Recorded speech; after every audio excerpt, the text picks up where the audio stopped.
मध्य प्रदेश में किताब पर सियासत गरमा गई है। किताब का नाम कांग्रेस और राष्ट्र निर्माण की गाथा है।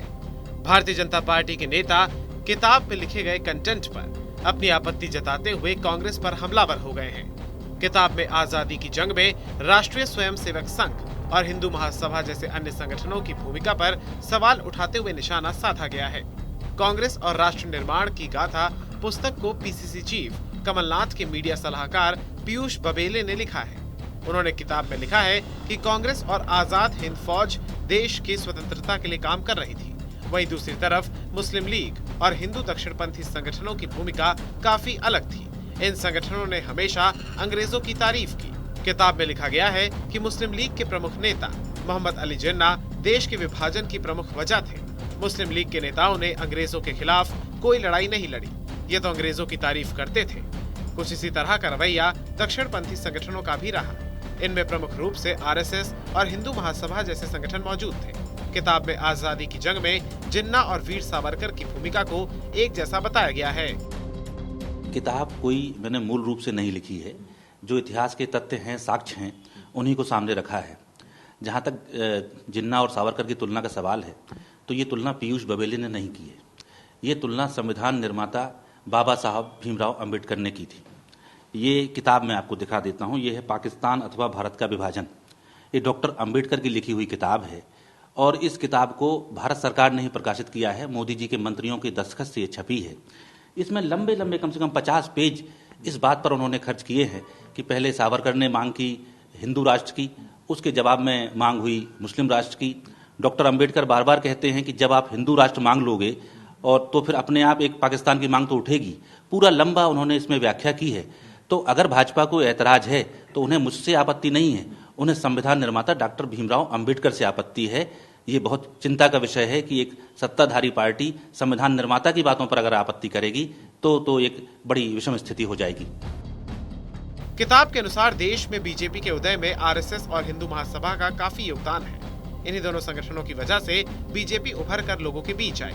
इतना ही नहीं, किताब में ये भी लिखा गया है कि बीजेपी के नेता खुद को राष्ट्रवादी पार्टी के नेता के तौर पर अपनी पहचान बताते हैं, लेकिन हकीकत ये है कि जब देश में अंग्रेजों के खिलाफ लड़ाई चल रही थी, जिस समय राष्ट्रवाद दिखाने का सही समय था, तब बीजेपी के सहयोगी संगठन चुप बैठे थे और आजादी की लड़ाई का विरोध कर रहे थे।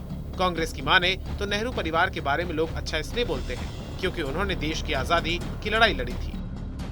इनमें समरूपता है कि ये दोनों ही द्विराष्ट्र सिद्धांत के पक्षधर थे और भारतीय जनता पार्टी के इससे इत्तेफाक नहीं रखेगी कि वीर सावरकर माफी मांगकर छूटे थे।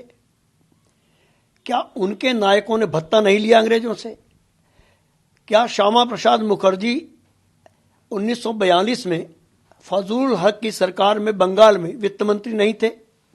उन्होंने अंग्रेजों के कहने पर कांग्रेस के द्वारा आजादी के आंदोलन को तोड़ने के लिए कार्ययोजना बनाकर नहीं दी। जब यह चरित्र मौजूद हैं, और मैं तो यह भी कहना चाहूंगा कि उस दौरान भारतीय जनता पार्टी के कई शीर्ष नेता अपनी जवानी के दौर से गुजर रहे थे, उन्होंने आजादी के आंदोलन में हिस्सा क्यों नहीं लिया? तो ये लोग सिर्फ विध्वंस के आधार पर अपनी राजनीतिक ताकत को बढ़ाए हुए हैं, सिवाय उसके देश के लिए इनका कोई योगदान नहीं है। बस फिर क्या था, बीजेपी नेता भी कहां चुप बैठने वाले थे। बीजेपी नेताओं का कहना है कि कांग्रेस आए दिन वीर सावरकर का अपमान करती है। ये कोई नई बात नहीं है। देखिए, कांग्रेस ने तो हर समय इस देश के इतिहास को तोड़ा मरोड़ा है। इस देश में केवल एक परिवार, नेहरू परिवार का महिमा मंडन हो जाए, ये कांग्रेस की हर समय रीति रही है, नीति रही है। वो राहुल गांधी जो वीर सावरकर जैसे राष्ट्र भक्तों का अपमान करते हो, वो नेहरू परिवार जिसने हर समय राष्ट्र भक्तों को नीचा दिखाने का काम किया हो, स्वयं जवाहरलाल नेहरू के समय से ये परंपरा चल रही है। कोई आज की परंपरा तो है नहीं। इस देश के संविधान निर्माता अंबेडकर जी को चुनाव हराने का षड्यंत्र किया था जवाहरलाल नेहरू जी ने। सुभाष चंद्र बोस जो इलेक्टेड कांग्रेस के अध्यक्ष थे, उनको नीचा दिखाने का काम किया था जवाहरलाल नेहरू जी ने। गांधी जी कितने दुखी थे जवाहरलाल नेहरू से, सरदार वल्लभ भाई पटेल को नीचा दिखाया था। तो ये तो कांग्रेस की आदत है। बहरहाल कांग्रेस की नई किताब पर सियासी पारा हाई है और दोनों ही पार्टियों के नेता एक दूसरे पर हमलावर हैं। मध्य प्रदेश में इस वक्त एक किताब लगातार विवादों में है। दरअसल पीसीसी चीफ यानी कांग्रेस के प्रदेश अध्यक्ष कमलनाथ के मीडिया सलाहकार पीयूष बबेले ने एक किताब लिखी है जिसका नाम है कांग्रेस और राष्ट्र निर्माण की गाथा। इस किताब को लेकर विवाद मचा हुआ है। दरअसल इस किताब में कई तरह की बातें लिखी गई है। जिस तरह से जिन्ना की तरह ही सावरकर को भी बताया गया है और लिखा गया है कि हिंदू और मुसलमानों को अलग राष्ट्र मानते थे। 1942 के भारत छोड़ो आंदोलन में जब कांग्रेस के बड़े नेता जेल भेजे गए थे तो जिन्ना ने पाकिस्तान और सावरकर ने हिंदू राष्ट्र की मांग को बढ़ाया था, जिसके चलते हिंदू मुसलमानों की दूरियां बढ़ गई थी। इस तरह की बातें इसमें लिखी गई है। कुल मिलाकर जिन्ना और सावरकर को एक जैसा ही बताया गया है।